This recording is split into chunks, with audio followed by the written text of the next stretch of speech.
Hi everybody, I'm really happy today to have with us Angelina Kwan, Senior Advisor to the Board of HashKey and Managing Director of Stratford Finance. So welcome, Angelina. Thanks so much, Jessica. So good to see you. Same here. I was just thinking, why Stratford Finance? Well, at the time, I was reading a lot of Shakespeare, and I called it Stratford upon Avon. And then it was just too long, so it cut it down. Just cut it down to Stratford, and then had the word finance next to it, so it was easier. Very clever. Yes. And when you said Stratford, I said, oh, that's from England. Are you from England? No, that's my dream, to one day at least spend some time there. Yeah, it is a lovely place. I've been there before. So maybe you can tell us a little bit more about yourself and how you actually got into the crypto space. Well, a little bit about myself. Well, I've been in Hong Kong for a while, and this is my home, and I love this place, and I just want to see Hong Kong thrive. I fell down a rabbit hole. I went into crypto because I met two guys, and those Were they good-looking guys? They were good looking, actually. They're still good looking now. And those two guys came to me and asked me to help them because they wanted to get a license in Hong Kong. And this was in 2013. And I said to them, sorry, we don't have licenses like that in Hong Kong. And what is this thing you're telling me about Bitcoin? Huh? So they went and explained it to me and explained the technology. And I went, wow, this is pretty cool. So we talked a lot. I gave them some advice, and then it came to them paying me. And I said, well, you have just told me so much about Bitcoin. So you know what? You can pay me in Bitcoin. And he said, really? And I went, yeah, why not? And they were, of course, very happy because they probably got into Bitcoin at the cents on the dollar. So I got my first Bitcoin doing that. And it's a great story, but it's also the way that I fell into it. Because once you have skin in the game, you're going to start studying about Bitcoin, and you're going to start studying and reading, and then you fall down a rabbit hole and you can't get out again. Yeah, so. I'm somewhere in the rabbit hole too. Yes, and so you're trading now too, and you have Bitcoin. I'm learning. Yeah, learning process. Yeah. So what is it exactly that you do now in the crypto space?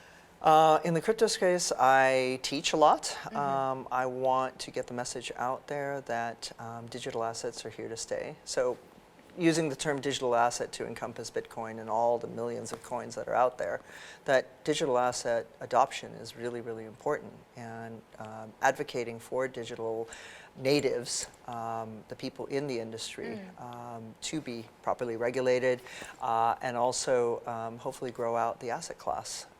It's really, really important.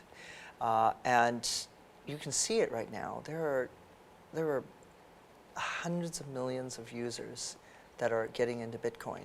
And they really need to know, or getting into digital assets, and they really need to know how to protect themselves. They need to know how to store them, and they need to know how to invest them. It's not a punt. It's an educated investment decision, just like any other buying securities or buying gold or whatever it happens to be. So what kind of a investment strategy would you advise for somebody who's never been into it before? Where should they start? I would think, not investment advice, but I would think that an investor should put together a sum of money that they're willing to invest, and they're willing, if it went to zero, they won't be in the doghouse, and they'll be financially okay. So I'd put aside a sum of money and just say, okay, I would then buy some of the bigger coins. And you don't need to buy one Bitcoin. You can buy like a sliver of Bitcoin.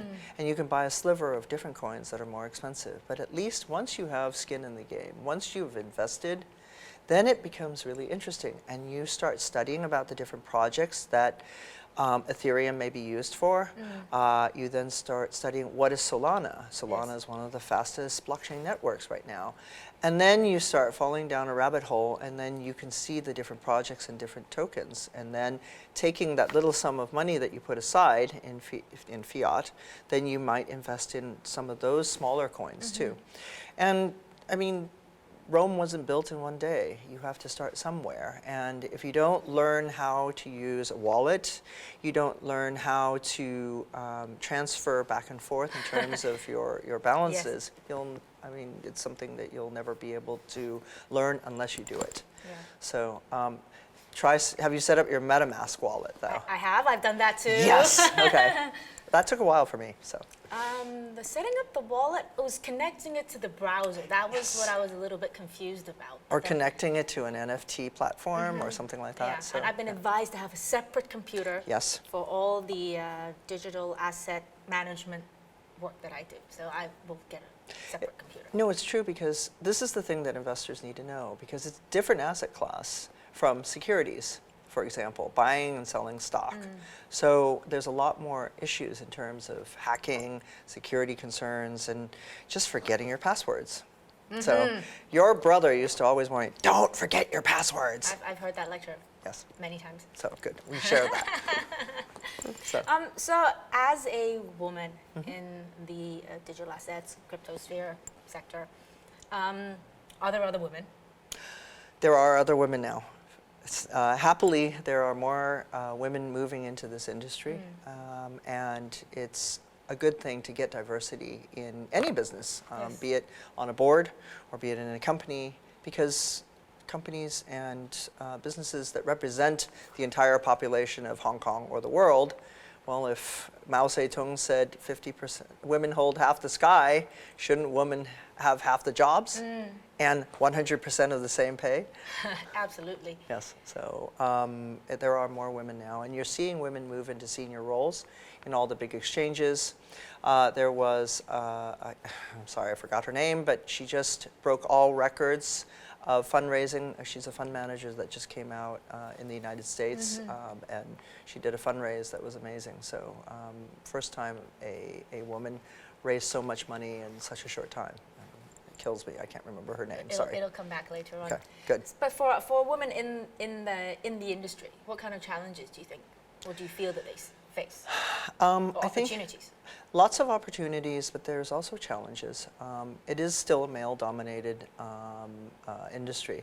And it's sort of natural, because a lot of men are gamers. And I don't know about you, were you a gamer when you were a kid? It was hard to convert me. Yeah. I stuck to really simple games. Yeah, same. And same with me. I do a lot of reading and stuff like that, but I don't play whatever the games are. And I was not into RPGs, no. oh, okay.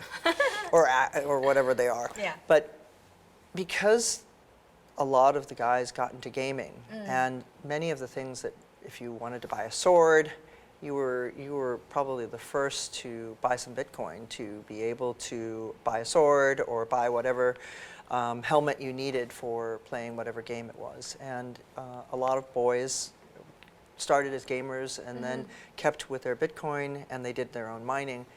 And that sort of led to a lot of the whole industry being quite male-dominated. Yeah. And the challenges are that it's just the guys understanding that it's good to have diversity in terms of opinions, how a company is run, or what are the products, and so on and so forth. Because you're cutting out women if you're not actually attracting them. And women are the holders of the purse strings in many, many cultures. Yes. So why would you leave out a huge part of your customer base? So that's an opportunity. For women, you can't be shy, and you just need to do a great job, just as any other guy would. And I would say, please think about crypto and digital assets as a possible career now. Yeah. I think one of the things is this industry didn't exist 10 years ago. Yes. So naturally, all of us that went to university back in that time are not equipped with the skill set that is needed now. So what advice would you give to these people who were trained traditionally, but are actually interested in the new world? What kind of skill sets would make them more competitive to joining the crypto space? Can I start one step back, if that's okay? So, as a part of the Women's Foundation, which you know I'm a part of, Yes. we did a lot of research. And why is it that women don't stay in STEM, science, technology, engineering, and maths? Why is it they don't stay in? Why is it? I was It's a interesting. science geek, but I never did any science stuff professionally.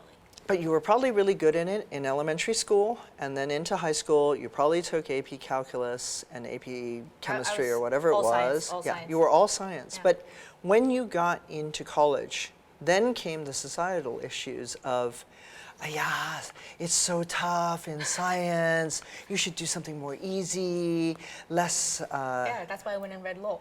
Yeah. Well, see, you were affected by societal things, and Actually, I wanted to be a doctor. That was my first. so did I. go-to. That's what I wanted to be too. And Yeah. then society got to us, and our parents were concerned about us and said, oh yeah, don't be so, you'll be working all night in Yeah. sciences and maths, it's so difficult. But actually, women do very well in sciences and maths if Yes. they're allowed to just keep progressing. So that societal factor has been a really big issue to move women out of STEM-related, yeah. STEM courses. So one of the things that a program that we run in Women's Foundation is Girls Go Tech, and trying to encourage girls to stay in tech by seeing not only can they use their tech and science background, but they can also have fun by building apps, by coming up with a marketing scheme for something in their school. Yes. So these are like Form 3 kids, girls Yes. in Band 3 schools that are given this opportunity and are trained in tech and to do projects together and work together, and hopefully they'll stay in the STEM subjects. So if we can get more women into coding, this is an area that's really, really important. I've And been trying to get my girls into it. oh, you've got to. Yeah. It's coding. One of the things is a lot of the coders are male, and they may or may not realize that there are certain biases that they're not even biases to them, it's their habit. Yes. And they're coded into some of these games, which may not be fit for purpose for women, or could be done better. And if you had a diversity in opinions and diversity in code, Yes. it would really, really help the process. I had the opportunity to interview Sophia the robot. Oh wow. And it was amazing. She is created by Hanson Robotics, and she was asked, is she a feminist? And she said, I am a feminist, but I'm not a feminist. I am a female robot that was coded by both men and women, and I have artificial intelligence. And it was fascinating to get a lesson from a robot telling me about diversity and how important it was that her coders were 50% men and 50% women. That's very, very decent representation. Exactly. And that whole, I think it was a real lesson to everybody listening to the interview. Oh, wow. So it's important to have women in all the big companies that are doing coding that will affect young women in the future. And I mean, how inspirational. The United States has finally, in 234 years, appointed a Afro-American female justice. It's taken 234 years to do that, but okay. But for every Afro-American child, woman or girl, either in law school or studying, they have a chance. Yes. They have a role model. Yes. So that's, sorry I took off a rabbit hole to sort of answer your question, but there's so many opportunities for women and girls now in the STEM subjects and in digital assets. And there's so many digital asset opportunities now, from NFTs to exchanges to fund management. So these are traditional skills. Like, you were a barrister before, but now a lot of the work you do in terms of just reading contracts that are affiliated to opening your accounts, I mean, Yes. those are traditional skills that can be repurposed for digital assets. The only difference is knowledge. And to keep up with all of the changes in digital assets have been really, it's really stretching. And How do you keep up with it? don't sleep. Eye bags. I I don't think I work hard enough then. You don't have any eye bags, so. I have to read up more. I feel exactly the same way. It's just it's a non-stop learning process, and even then, for me, it's catch-up. And I suppose the only consolation is the sector changes so quickly. In a heartbeat. And that's why it's so important also, the human element. Talking to different people, talking to Peter and talking to different people about what's going on in the industry. What are your views? And supplementing that with reading and supplementing with podcasts and things like that. So. I think also, with the internet, there's just so much available now that you have no excuse really to not know, but once you've heard about something, then you can actually do the research to get some basic knowledge. And there is a plethora of research now, and there's just more and more coming out. So just trying to stay on top of it. Sort of. You brought up the topic of NFTs. Mm-hmm. How well do you know this area of blockchain technology? I have been studying it, and HashKey actually issued and minted 5,000 limited edition NFTs as a part of Hong Kong FinTech Week. So we all had a taste of the whole process of doing it, and it was fascinating. And what we did was we basically bought a piece of art from an artist, and his work was very much representative of the company because the motto of HashKey is making complexity simple. And where digital assets may look very complex, we try to make it very simple. And what we found was a drawing that was very much complex, but yet very simple and beautiful. And 5,000 were minted, and we just gave them away during FinTech Week. So that plus getting involved in different companies and seeing what they do. They're promoters of NFTs. And then just going to the digital art fair. So Jillian runs the digital art fair, and she's done a fantastic job in just educating young people and just the general public that NFTs are here to stay. And they're not scary. And maybe you just need to change that picture frame at home into a TV screen that you can put all your NFTs into, and they can constantly be changing. But they are becoming an asset class, and they're also becoming, and they're morphing into different products too, because so much information can be loaded into a non-fungible token. So, and I mean fungible tokens versus non-fungible. The data that can be stored in a non-fungible token is every day there are advances now. So it's not just art anymore. It's not that crypto punk look anymore.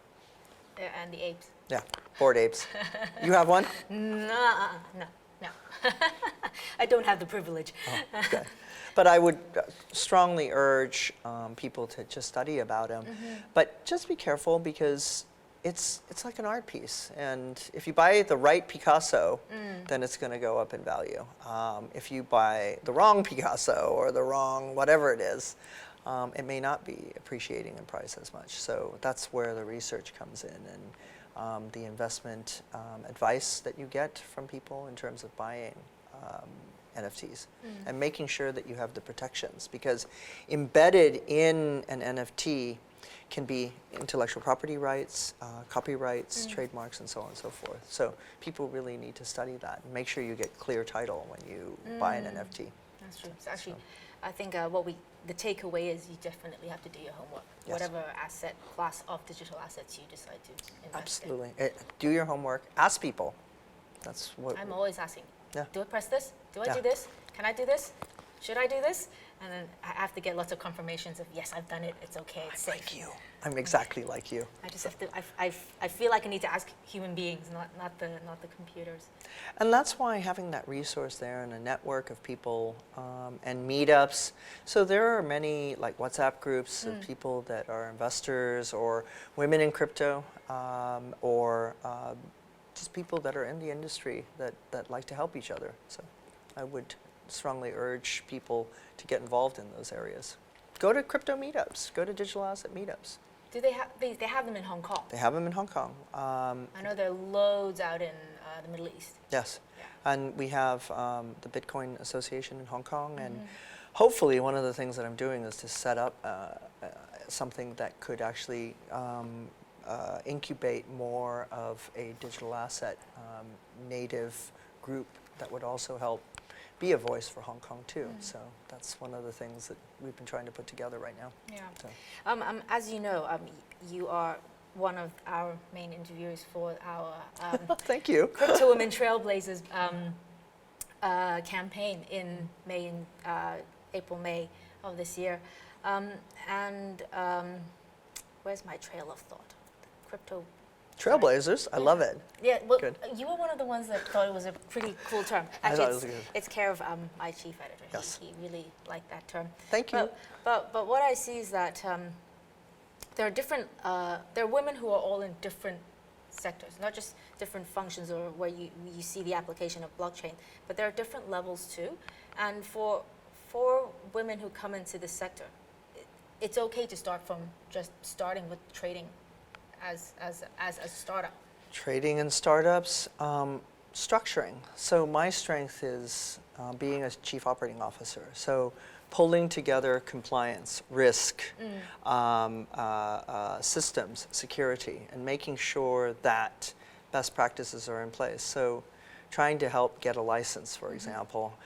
But one of the things that a lot of firms don't understand is you have to follow a certain set of standards that the regulators set.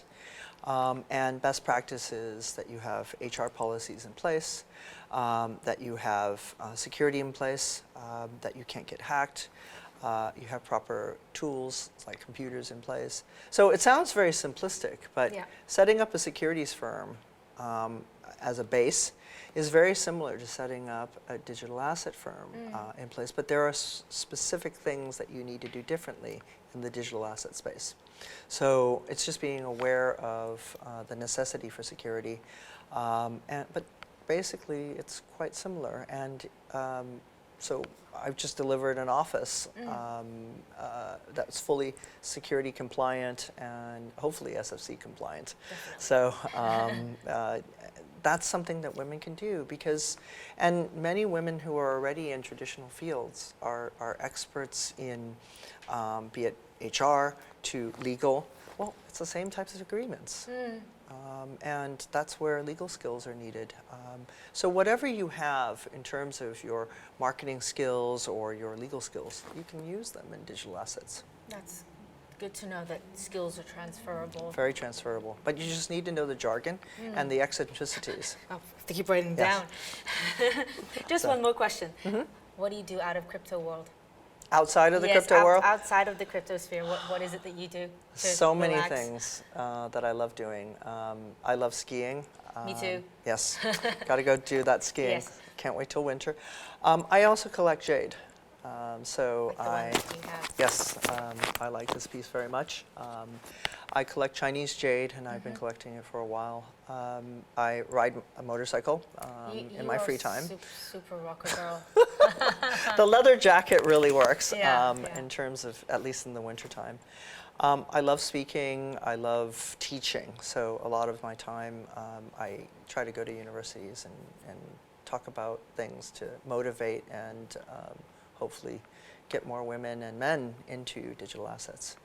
And just basically, if I have time, I like to do reading and research. So I just finished my degree, so I don't want to study for a little while. Yeah. So thank God. How long did that take you? The whole about a course? year. It was really, really good. Because you had so much time. Yes. Not. Well, I was able to do digital asset stuff and do work that's really at the same cool. time. I mean, it's just. Were you able to incorporate any of your digital assets background into your thesis? A little bit. I chose not to. I talked about something having to do with listings instead. But boring. yes, I know. But I did tell some stories to some of my classmates, and I did write one paper on digital assets for one of them. That's cool. I think what's really exciting is that you're able to bring your previous life experience into this new life. I honestly, this is how I feel. I was having a discussion with friends who are my age, perhaps older.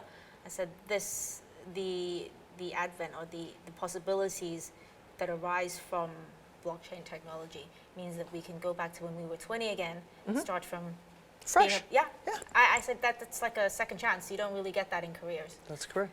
Yeah.